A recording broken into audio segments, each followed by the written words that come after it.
हो कहाँ चले जहाँ तुम ले चलो। नमस्कार दोस्तों, आप सुन रहे हैं कथा कहानी।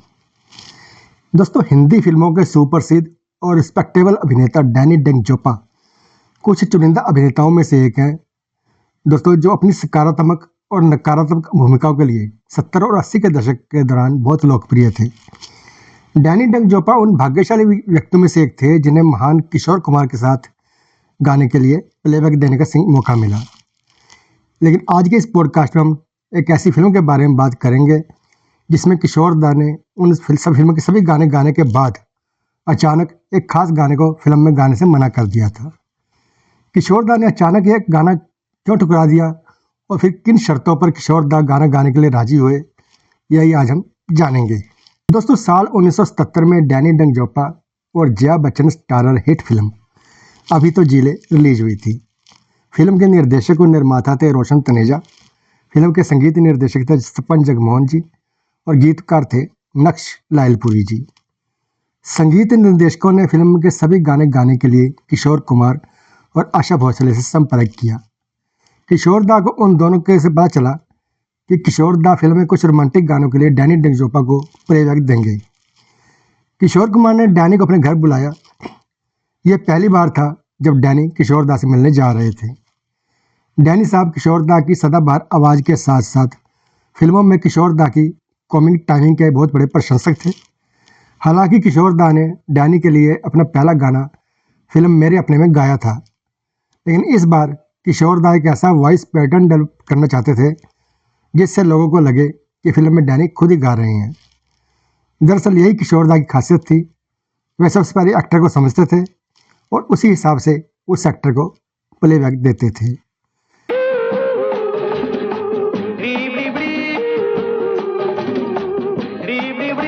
कुछ कैजुअल चर्चाओं के बाद किशोर दा ने डैनी साहब से अपनी पैदाइशी भाषा में कुछ गाने गाने के लिए कहा। किशोर दा की अचानक ऐसी मांगों ने डैनी को आश्चर्यचकित कर दिया। डैनी साहब बहुत घबरा गए। किशोर दा ने उन्हें रिलैक्स फील कराया और कहा, तुम बिना किसी टेंशन के कुछ लोकल गाने गाओ, मुझे तुम्हारा गाना सुनना है। डैनी को बिल्कुल भी समझ नहीं आ रहा था कि किशोर दा उनसे गाने गाने के लिए क्यों कह रहे हैं। खैर, कुछ नेपाली गाना गाने के बाद डैनी किशोर दा के घर से चले गए। डैनी समझ नहीं पाए कि किशोर दा गाते समय डैनी की बॉडी लैंग्वेज और चेहरे के हाव भाव बारीकी से देख रहे थे। किशोर दा ने कुछ ट्राइबल और नेपाली गाने बहुत ध्यान से सुने और डैनी के लिए एक नया वॉइस पैटर्न तैयार कराया। दोस्तों, साल 1977 में जब किशोर दा हिंदी फिल्म उद्योग के शीर्ष पर थे, हर कोई किशोर दा को अपनी फिल्मों में प्लेबैक के लिए चाहता था, लेकिन सब कुछ के बावजूद किशोर दा ने डैनी के लिए अपना कीमती समय निकाला ताकि किशोर दा समझ सकें कि उन्हें डैनी डेंगजोपा के लिए किस तरह से प्लेबैक देना चाहिए। दोस्तों, यही थी किशोर दा की महानता जो उन्हें आज भी प्रासंगिक बनाती है। किशोर दा ने फिल्म अभी तो जिले के 5 गाने सफलतापूर्वक रिकॉर्ड किए और किशोर दा और आशा जी की सभी रिकॉर्डिंग की स्टूडियो में सभी ने बहुत प्रशंसा की। तू लाली है सवेरे वाली। अब फिल्म का एक और गाना किशोर दा को रिकॉर्ड करना था जो एक भजन था। किशोर जो उस समय सिर्फ रोमांटिक और फास्ट ट्रैक गानों के लिए मशहूर थे, जब उन्होंने फिल्म में एक भजन के बारे में सुना तो उन्होंने इसे गाने से साफ मना कर दिया और स्टूडियो से तुरंत बाहर निकल गए। कुछ दिनों के बाद डैनी साहब फिर से किशोर दा के घर गए और किशोर दा से फिल्म के उसी भजन को गाने का दोबारा अनुरोध किया। काफ़ी रिक्वेस्ट के बाद आखिरकार किशोर दा गाना गाने के लिए राजी तो हुए, लेकिन एक शर्त के साथ। किशोर दा ने कहा, मैं गाने की रिहर्सल नहीं करूंगा डैनी, मैं स्टूडियो जाऊंगा और सीधे रिकॉर्ड करूंगा। डैनी तुरंत सहमत हो गए और रिकॉर्डिंग के लिए एक तारीख तय हो गई। किशोर दा स्टूडियो आए जहाँ डैनी और निर्देशक रोशन तनेजा सहित सभी लोग किशोर दा का इंतजार कर रहे थे। किशोर दा ने उस दिन फिर से एक और शर्त रखी।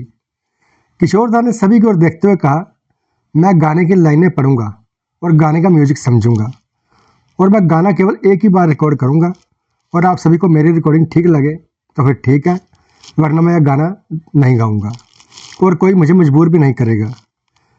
क्योंकि कोई विकल्प नहीं था, इसलिए सभी ने किशोर दा की बात मान ली। किशोर दा कुछ मिनटों तक बैठकर गाने की डबिंग सुनते रहे।